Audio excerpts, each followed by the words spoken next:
So, welcome to the second Through the Lens podcast from the team at Racing Preview. This superb Ebor meeting ends on Saturday with Europe's richest handicap, worth 300 grand to the winner, more than double any other flat handicap run in Britain over the course of the season.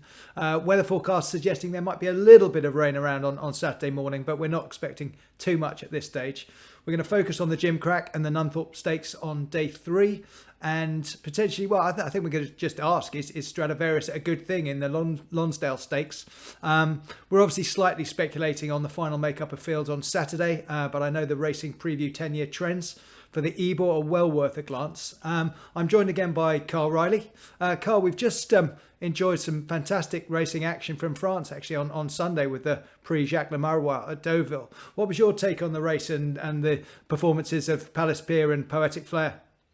To be fair, Tom, my view would be, I think maybe if Kevin Manning had the chance to have another go, he may have just kicked on half a furlong earlier. I hope I'm not being unfair at all.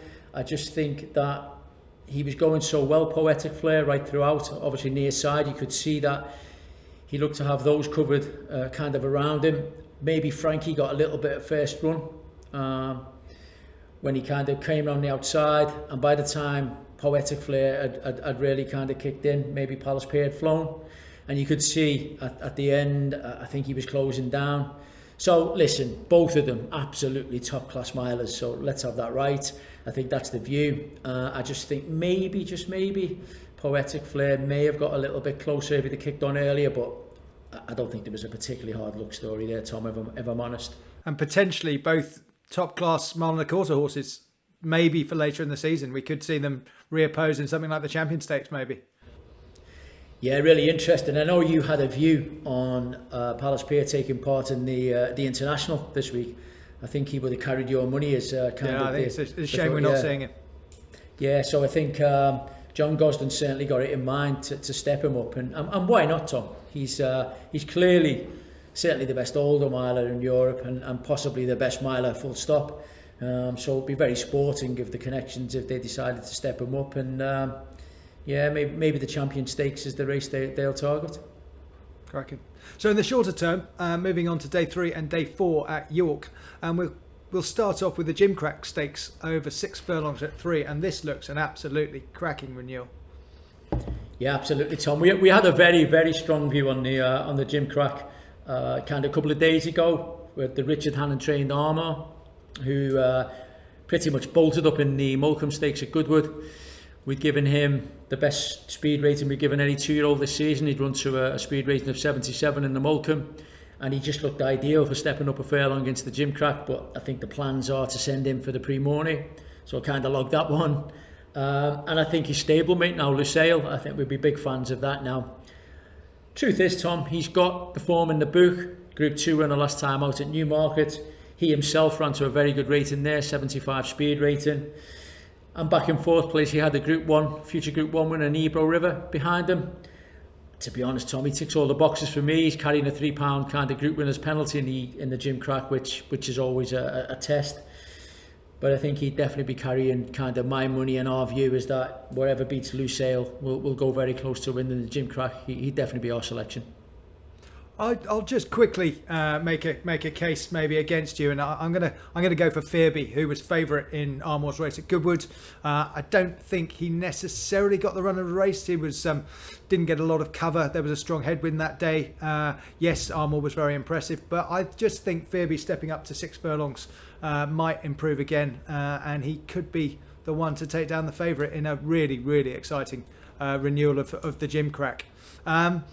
Going on to the Nunthorpe, we were chatting through earlier some of the 10-year trends, and I think they make fascinating reading, particularly with regard to the performances and the chances of the 3-year-olds. Yeah, it's interesting, the trends, Tom. I'm just looking at them now, actually. And the thing that kind of really jumps out if you look at the trends is very few young horses have won it in the last few years. I mean, one winner age 3, and that was in 2011. So it's a long time since a 3-year-old has won it. 2-year-olds kind of twice in the last 30 years. particularly remember Kingsgate Native winning it. So it's tough for the 2-year-olds. We've got 2 entered so far. Whether they take up those entries, I don't know. But I think from a young horse perspective, it really is a kind of test. Albeit that I think in soft ground, Sueza obviously would take a little bit of beating, Tom, based on a kind of Goodwood form. But again, that ground is kind of questionable. Might get a few showers in the week, which may keep it kind of maybe on the softer side of good, although it's looking more like good, maybe good to firm. And frankly, Tom, it's a race that's a tough one to call. If you kind of ask me to kind of nail my colours to the mast at this stage, I'd probably be looking at horses such as maybe Arecibo, who ran a big race in the King's Stand Stakes earlier in the season, and maybe suited by the course and distance. And whilst I've kind of fielded against the 3-year-olds, we obviously have Dragon Symbol, who looks as though he's got a good race in him. Whether it's this one, maybe not. And I think the real kind of fly in the ointment is obviously Golden Pal, the Wesley Ward horse, who, you know, if Wesley Ward's correct in his assertion that he could be the best he's trained, well, then he could take some beating. So I'd probably suggest maybe Golden Pal and Arecibo against the field, Tom. Yeah, I think Wesley Ward is desperate to win, isn't he? He sent over 2 horses before, and they've both been beaten into second. And as you say, you know, I mean, I think it's fascinating that the top 4 in the market are all 3-year-olds, and only one 3-year-old has won in the last 10 years. As I said, you know, you've got to take on board Wesley Ward's confidence. I think at a much bigger price of the older horses, maybe that really strong pace for King's Lynn could be an interesting shout each way. But if forced, I think I'd stick with Wesley Ward and Ward's confidence in Golden Pal. But it's a difficult race. The Lonsdale Stakes at 225 has the potential to be slightly uncompetitive because Dushan doesn't look like he'll get his favoured soft ground, which leaves Stradivarius up there at the top of the market and potentially very little to take him on. Is he just a good thing? And actually the sort of 6-4, 7-4 available at the moment is almost too good to be true. Yeah, I'd be a big fan, to be honest. Thomas Stradivarius, a bit obvious to say, but obviously being a 7-year-old, the question mark is he as good as he once was? Again, Ascot Gold Cup, kind of, you know, people question whether he would have won. I don't think he would have won, but he maybe would have been a very good second, got caught up in traffic problems. I think if it is genuinely good to firm ground, I think he wins, Tom. That would be the view of Racing Preview. I think he wins. Yeah, no, I think you're right. So hopefully a relatively simple solution to the Lonsdale problem on day 3. And then day 4, okay, we mentioned earlier, we're slightly speculating. We don't know the draw, etc. We don't know the final makeups of the 2 major sort of betting handicaps of the meeting, the Sky Bet Ebor at 335 and the Melrose Handicap at 225. I think it's worth mentioning though the Racing Preview 10-year trends, Carl, for the Ebor and what they flag up. Well, I think the thing to say, Tom, which again a lot of people will kind of be familiar with now, given the status of this handicap now, you're looking at kind of listed almost group class horses kind of running in this and maybe potentially winning it. We have an average winning rating of 103 over the last 10 years, and kind of future winning rating goes up to about 108. So they improve maybe £5 or £6 over time. They're already well established, Tom, and kind of running to a very good level and a very high level. The interesting thing on the draw, it's not sure the draw is so influential these days at York, but you know, 8 of the last 10 winners were drawn in stall 10 or higher, so there's definitely a trend there to look at and to think about. Winning most age is interesting, Tom. Kind of we have it down as age 6. We've got 5 winners who are kind of age 6, so again well established horses who are kind of running to an established mark. 3 winners aged 5, so you're kind of looking at 5 and above almost, Tom, at the kind of age level. And only one of the last 10 winners were returned as SP favourite. So it's kind of, although always open, I think we can kind of spot from the trends there's a specific type of horse in there. And I think William Haggis has a couple there, Tom, in Hamish, who's particularly interesting, and even Ilaraab, Tom, who I think he could run a big race. That kind of he has that profile. I think the race may suit him, but for me, Tom, as we say, we don't fully know the decks yet and know exactly what's running and what's drawn where. But I think from a 10-year trends perspective, you're looking at something that's rated anywhere between 103 and 108, and I think you're probably on the right track, Tom. Interesting, because you mentioned Willie Haggis. He obviously targets the Ebor meeting. He targets the Ebor itself. I think Hamish is very, very interesting in a super competitive race. You mentioned the trend. He's 5. He's rated 108.